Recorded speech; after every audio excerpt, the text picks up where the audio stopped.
दोस्तों, जब भी हम किसी को कॉल करते हैं या किसी का कॉल रिसीव करते हैं तो सबसे पहले हम हेलो कहते हैं। तो दोस्तों, क्या आपको पता है हम सबसे पहले हेलो क्यों कहते हैं? नहीं पता? मैं आपको बताता हूँ। दोस्तों, हेलो ये किसी का नाम था। जी हाँ दोस्तों, आपने बिल्कुल सही सुना। हेलो किसी का नाम था और ये नाम था महान वैज्ञानिक ग्राहम के गर्लफ्रेंड का, जिसका पूरा नाम मार्गरेट हेलो था। ग्राहम उसे प्यार से हेलो कहते थे। आप जानते हैं, ग्राहम ने टेलीफोन का आविष्कार किया था और वो जब भी अपने गर्लफ्रेंड को कॉल करते थे तो प्यार से उसे हेलो करके बुलाते थे और तभी से हेलो शब्द जो था प्रचलित हो गया। और फिर जो भी किसी को कॉल करता था या कॉल रिसीव करता था तो हेलो शब्द का इस्तेमाल होने लगा। तो दोस्तों, है ना अमेजिंग फैक्ट? क्या आपको पहले ये पता था? अगर नहीं तो कमेंट्स करके बताना। और ऐसे ही फैक्ट्स के लिए हमारे चैनल को दोस्तों, आपने कई बार फलों के ऊपर स्टिकर लगा हुआ देखा होगा, लेकिन क्या आप इनका मतलब जानते हो? नहीं? तो मैं आपको बताता हूँ। कई फलों पर स्टिकर लगे हुए होते हैं और उन पर कुछ कोड भी होता है।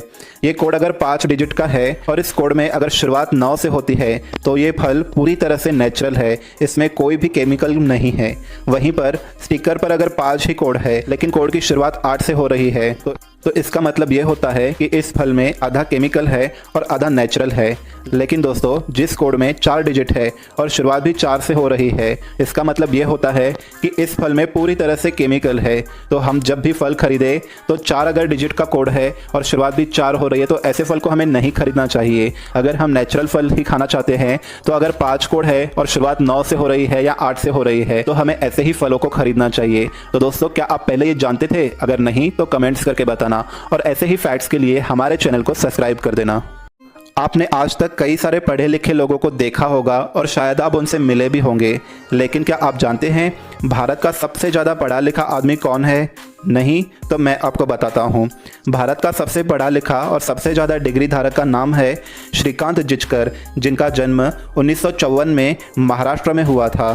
कहा जाता है कि इन्होंने 42 विश्वविद्यालयों में पढ़ाई की थी और 20 से ज़्यादा डिग्रियाँ हासिल की थी। श्रीकांत IPS भी बने और एक बार IAS भी बने, लेकिन बाद में इन्होंने नौकरी छोड़ दी। आपको ये जानकर आश्चर्य होगा कि इनके पास MBBS से लेकर LLB, MBA और जर्नलिस्ट तक की डिग्रियां मौजूद थी। यहाँ तक कि इन्होंने PhD भी कर रखा था और कई विषयों में अलग अलग बार MA भी किया था। दुर्भाग्यवश महज 50 वर्ष की उम्र में इनकी सड़क दुर्घटना में मृत्यु हो गई। तो क्या आपको पहले ये पता था? अगर नहीं तो कमेंट्स करके बताना और ऐसे ही फैक्ट्स के लिए हमारे चैनल को सब्सक्राइब